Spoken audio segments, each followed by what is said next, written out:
States will be encouraged to take up comprehensive development of iconic tourist centers, branding and marketing them at global scale.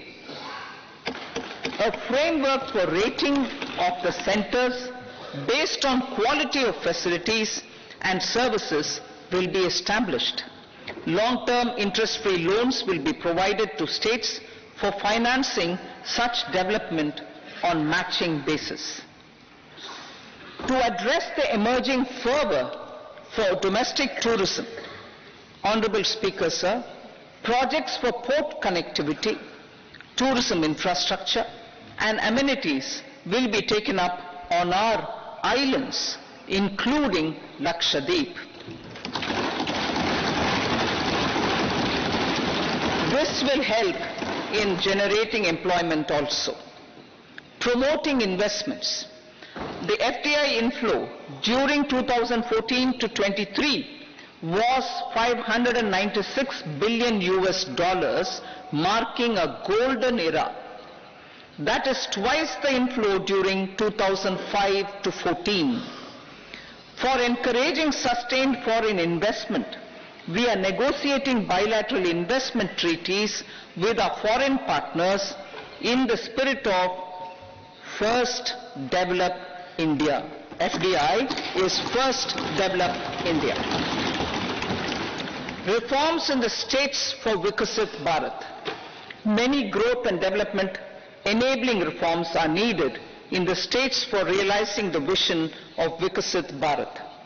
A provision of 75,000 crore rupees as 50-year interest-free loan is proposed this year to support those milestone-linked reforms by the state governments. Societal changes. The government will form a high-powered committee for an extensive consideration of the challenges arising from fast population growth and demographic changes. The committee will be mandated to make recommendations for addressing these challenges comprehensively in relation to the goal of Vikasit Bharat. Amrit Kal as Kartavya Kal. Our government stands committed to strengthening and expanding the economy with high growth and to create conditions for people to realize their aspirations. Honorable Prime Minister in his Independence Day address to the nation in the 75th year of our Republic said, and I quote, "We commit ourselves to national development with new inspirations, new consciousness, new resolutions as the country opens up immense possibilities and opportunities. It is our Kartavya Kal." Unquote. Every challenge of the pre-2014 era was overcome through our economic management and our governance. These have placed the country on a resolute path of sustained high growth. This has been possible through right policies, true intentions, and appropriate decisions. In the full budget in July, Honorable Speaker, our government will present a detailed roadmap for our pursuit of Vikasit Bharat.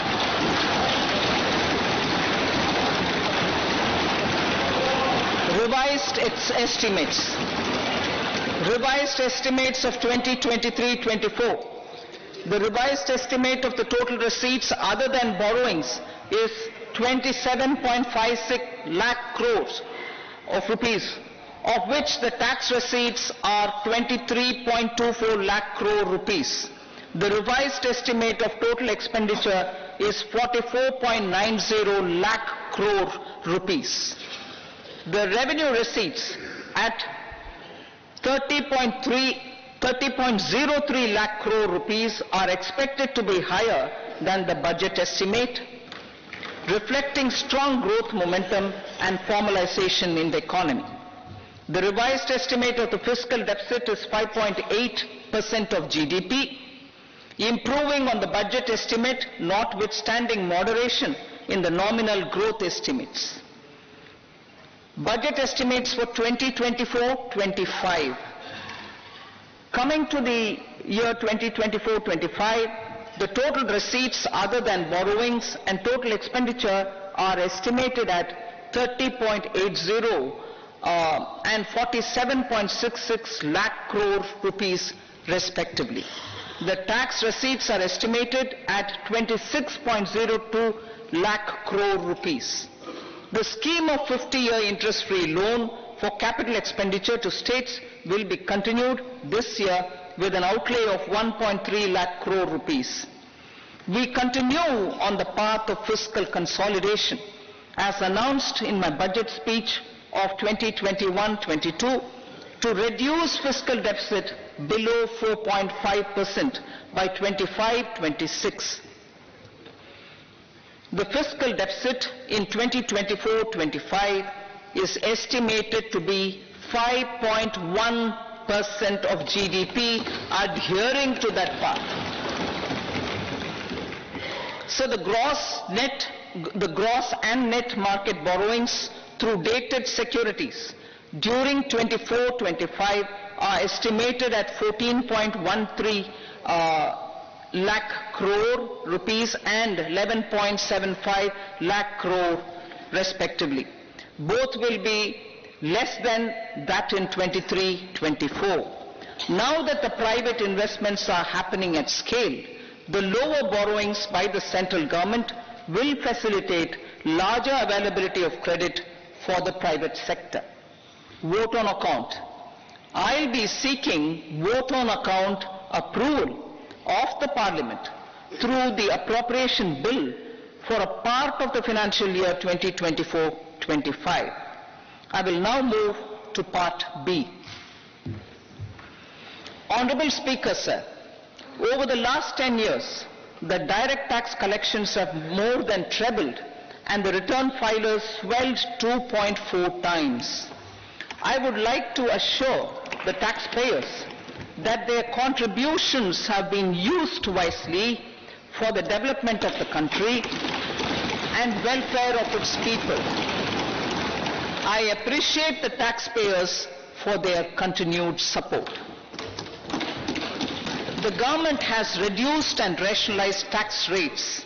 Under the new tax scheme, there is now no tax liability for taxpayers with income up to 7 lakh rupees, up from 2.2 lakh rupees in the financial year 2013-14.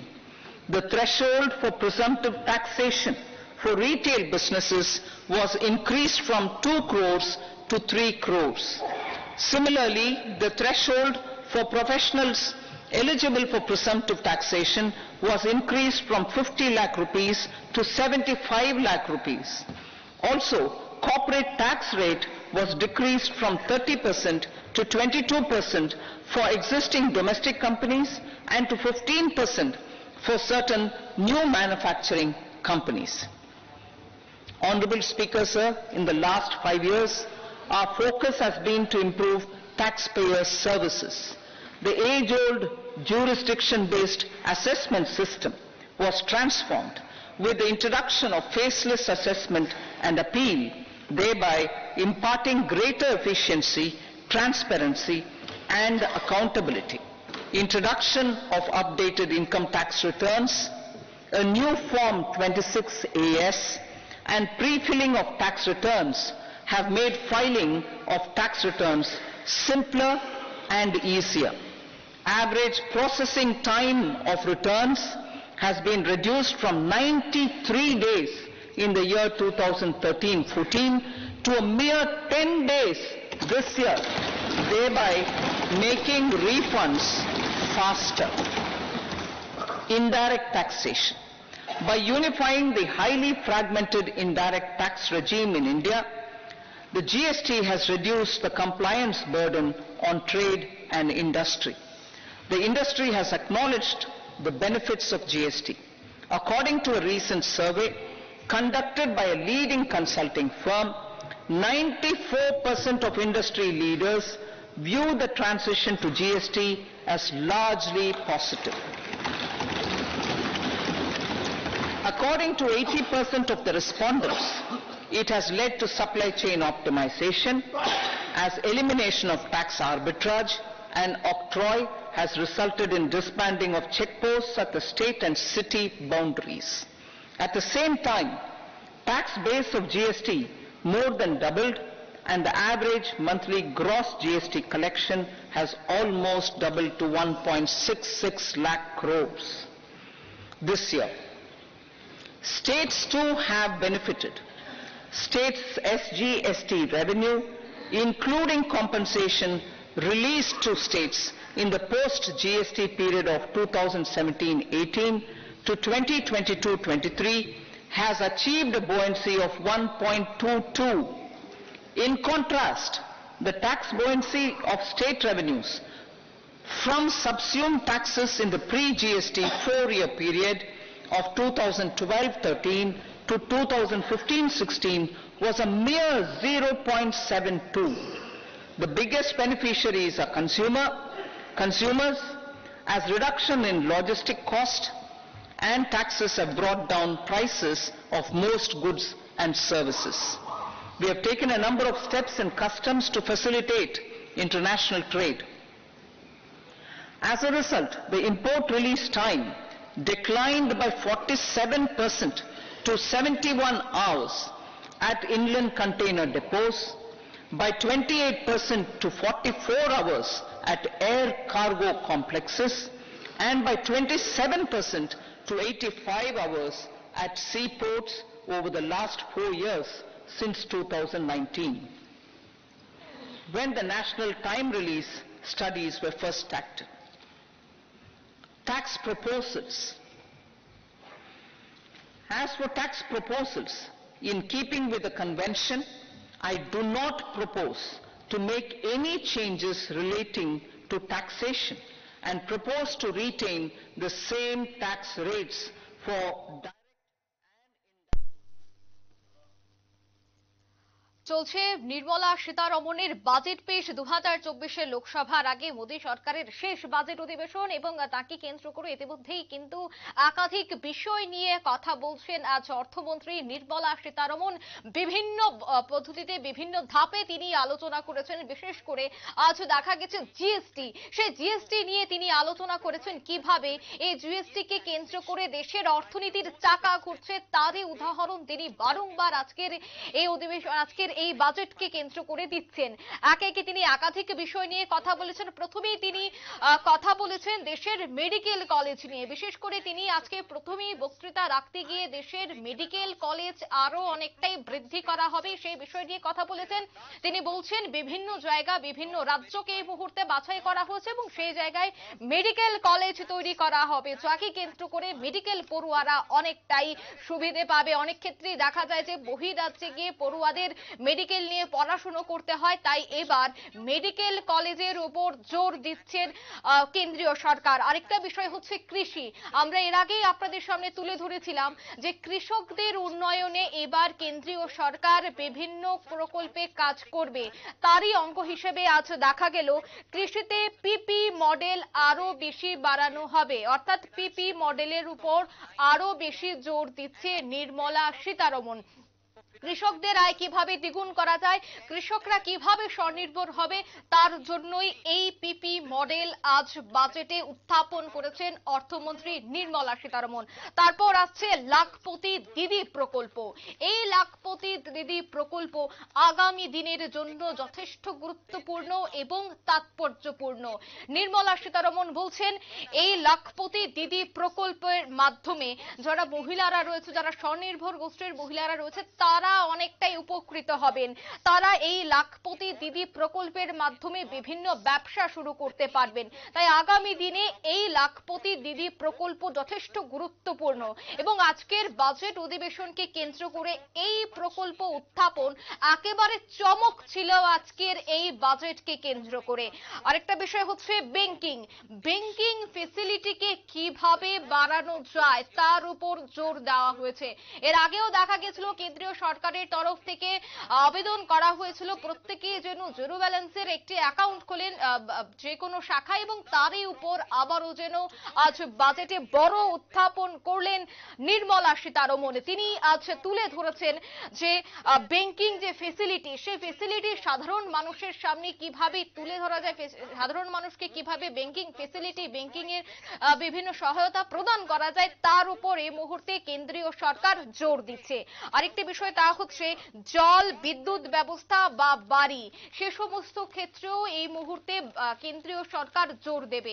আজকের budget অধিবেশনের দিকে অনেকেই তাকিয়েছিলেন, অনেকেরই আশা প্রত্যাশা ছিল যে আজকের budget অধিবেশনে উচ্চবৃত্ত, মধ্যবৃত্ত এবং নিম্নবৃত্তের জন্য কি কি ফেসিলিটি, কি কি প্রকল্প নিয়ে নির্মলা সীতারমণ দেশের অর্থমন্ত্রী তিনি কি কি বিষয় উত্থাপন করেন, তাকে কেন্দ্র করে আজ দেখা গেছে বাড়ি, জল, বিদ্যুৎ, তার উপর সবথেকে বেশি জোর দেওয়া হয়েছে আজকের এই বাজেট অধিবেশনকে কেন্দ্র করে। এছাড়া বিকশিত ভারত সংকল্প যাত্রা আমরা দেখতে পেয়েছি, গোটা দেশব্যাপী বিকশিত ভারত সংকল্প যাত্রার আয়োজন করা হয়েছিল। তারই অঙ্গ হিসেবে আমরা দেখতে পেয়েছি রাজ্যের বিভিন্ন জায়গায়, বিভিন্ন জেলায়, বিভিন্ন সাব ডিভিশনে বিকশিত ভারত সংকল্প যাত্রার আয়োজন করা হয়েছিল। কিভাবে একেবারে কেন্দ্রীয় সরকার এবং রাজ্য সরকারের বিভিন্ন প্রকল্পকে সাধারণ মানুষের সামনে তুলে ধরা যায়, সাধারণ মানুষ কিভাবে কেন্দ্রীয় সরকার এবং রাজ্য সরকারের বিভিন্ন প্রকল্প সম্পর্কে জানবে, সুবিধা গ্রহণ করতে পারবে, বিশেষ করে বেনিফিশিয়ারিরা কিভাবে সুবিধা গ্রহণ করবে, তার জন্য কিন্তু বিকশিত ভারত সংকল্প যাত্রার আয়োজন করা হয়েছিল। এই মুহূর্তে অর্থমন্ত্রী নির্মলা সীতারমণ ঘোষণা করেছেন 2047 সালের মধ্যে বিকশিত ভারত সংকল্প যাত্রার উপর আরো অনেকটাই জোর দেওয়া হবে। 2047 সালের মধ্যে বিকশিত ভারত সংকল্প যাত্রা ভারতের জন্য, দেশের জন্য অত্যন্ত গুরুত্বপূর্ণ হয়ে দাঁড়াবে। তারপর আসছে ঋণ প্রদান, প্রত্যেকটি রাজ্যে ঋণ প্রদান করা হবে যার সুদ অনেকটাই কম থাকবে, একেবারে কম সুদে ঋণ প্রদান করা হবে, যাকে কেন্দ্র করে অসংগঠিত যে সমস্ত শ্রমিক রয়েছে, যারা একেবারে দিনমজুর রয়েছে, যারা চাইছেন যে সরকার থেকে ঋণ নিয়ে বিভিন্ন ব্যবসা বাণিজ্য তৈরি করতে, তাদের জন্য কিন্তু এবার ঢালাও প্রকল্প নিয়ে চলে এসেছে কেন্দ্রীয় সরকার। আজ দেখা গেছে অর্থমন্ত্রী নির্মলা সীতারমণ তিনি কিন্তু আজ বলেছেন যে বিভিন্ন রাজ্যে তিনি ঋণ প্রদান করবেন, একেবারে কম সুদে সেখানে ঋণ প্রদান করা হবে এবং বিভিন্ন খাতে একেবারে বিনা সুদেও তিনি ঋণ প্রদান করতে পারবেন, সেই বিষয় নিয়ে কিন্তু তিনি আজ কথাই বলেছেন। এরপর আসছে মৎস্যজীবী, মৎস্যজীবীদের উন্নয়নে বিশেষ ছাড়, অর্থাৎ মৎস্যজীবীদের জন্য একাধিক ছাড়, একাধিক প্রকল্প নিয়ে এই মুহূর্তে হাজির হয়েছে কেন্দ্রীয় সরকার। এর আগেও আমরা দেখেছি দফায় দফায় বৈঠক, এবং সেই বৈঠকের পর নির্মলা সীতারমণ আজ কিন্তু কৃষকদের জন্য একেবারে ঢালাও প্রকল্প নিয়ে এসেছে। বিশেষ করে মৎস্যজীবীদের উন্নয়নে বিশেষ ছাড় রয়েছে নির্মলা সীতারমণের। তারপর আসছে 100টি নতুন বিমান। এই মুহূর্তে 100টি নতুন বিমানবন্দর তৈরি করার উপর বড়সড় জোর দিচ্ছে নির্মলা সীতারমণ। চলুন আমরা আবারও দেখে নিচ্ছি আজকের সেই বাজেট অধিবেশন। নিয়ে নিচ্ছে ছোট্ট একটি বিজ্ঞাপন বিরতি, সঙ্গে থাকুন।